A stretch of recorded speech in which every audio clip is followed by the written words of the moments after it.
Hello guys, আসসালামু আলাইকুম। আশা করি আপনারা ভালো আছেন, সুস্থ আছেন, সুন্দর আছেন। আমি আবার আপনাদের মাঝে উপস্থিত হয়েছি। আজ একটা ছোট্ট গল্প বলবো। আমার ফ্ল্যাটের পাশের ফ্ল্যাটে একটা আপা ছিলেন। তাকে আমি নিজের বোনের মতো ভালোবাসতাম।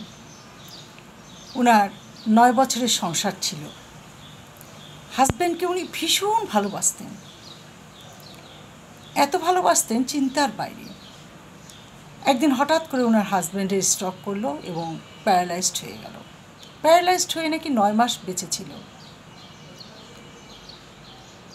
তো উনি খুব দুঃখ করে গল্প করে বলতেন যে বিয়ে করে স্বল্প পরিসরে জীবনযাপন করেছি, রাগ নেই, ঝগড়া নেই, কোনো কিছু নেই, দুজন দুজনকে খুব ভালোবেসেছি। হঠাৎ করে একদিন খবর আসলো যে সে অফিসে মাথা ঘুরে পড়ে গেছে, হাসপাতালে নিয়ে গেছে। ছুটে গেলাম, যেয়ে দেখলাম তার এক পাশ অবশ হয়ে গেছে। বলে সকালে উঠে আমার কাজ ছিল কি জানো, সকালে উঠে ছেলে মেয়েদের স্কুলে পাঠিয়ে আমার সাহেবকে নাস্তা খাইয়ে তারপরে সে পায়খানা করতো, তাকে উল্টা করে শুইয়ে সমস্ত শরীর মুছে দিয়ে গোসল করায়ে গা হাত পা মুছে হুইল চেয়ারে বসিয়ে রাখতাম। বলতো যে এইভাবে আমার দিন কেটে যাচ্ছিল। 9 মাস পর যখন সে মারা যায়, হাসপাতালে ছিল 5 দিন। এই 5 দিন যাতায়াত করতে করতে আগের দিন রাতে শুনলাম ডাক্তার বলল যে আর বাঁচার সম্ভাবনা নেই।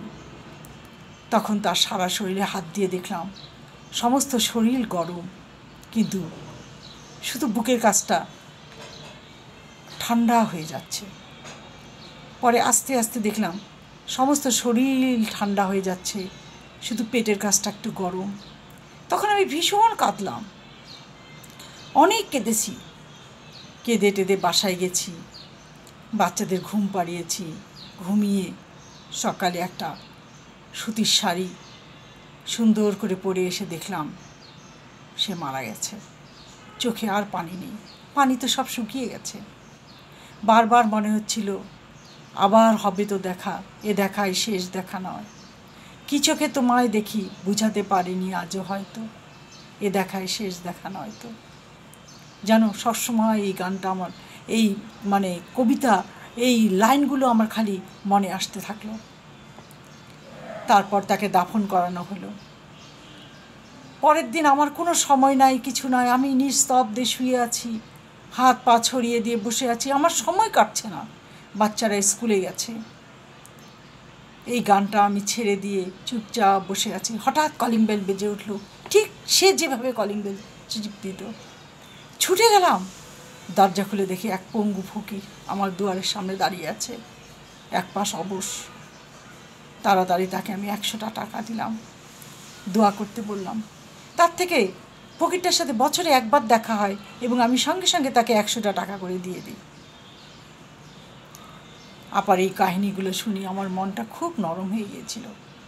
সেই জীবন সংগ্রামী, জীবন যুদ্ধ করে মেয়েটাকে লেখাপড়া শিখিয়ে ভালো ঘরে বিয়ে দিল, ছেলেটাকে লেখাপড়া শিখিয়ে অস্ট্রেলিয়ায় পাঠিয়ে দিল। সেখানে ছেলেটা চার্টার্ড অ্যাকাউন্টেন্ট হলো, আর আপা এখানে একা থাকতো। আমার সাথে তার খুব খাতির ছিল। আমার রাগ অভিমান সব সে বুঝতো।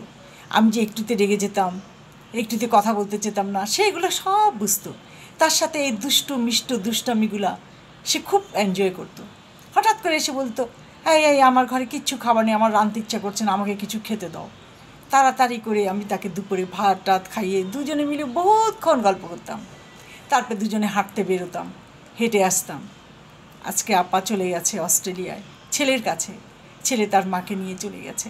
মাঝে মাঝে ফোন করে, কিন্তু আমার খুব ভালো লাগে যে আপা অস্ট্রেলিয়ায় ছেলের কাছে আছে, মেয়ের কাছে আছে, সুখে আছে। মেয়েও অস্ট্রেলিয়ায় চলে গেছে, কিন্তু আমার কানে শুধু এখনও এটা বাজে যে আবার হবে তো দেখা, এ দেখায় শেষ দেখা নয়। কি চোখে তোমায় দেখি বুঝাতে পারিনি আজও হয়তো, এ দেখায় শেষ দেখা নয় তো।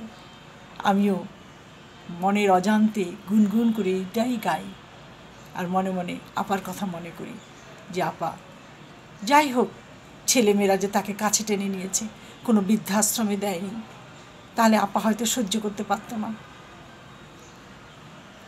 যাই হোক, স্বামী স্ত্রীর সংসারে টুকটাক একটু লেগেই থাকে, একটু মানিয়ে নিন, দুজনে দুজনকে ভালোবাসুন, দেখুন স্বর্গ এসে হাতে ধরা দেবে, সুখের সীমা থাকবে না, শুধু মানিয়ে নেবেন। আজ এই পর্যন্ত, ভালো থাকেন, সুস্থ থাকেন, আল্লাহ হাফেজ।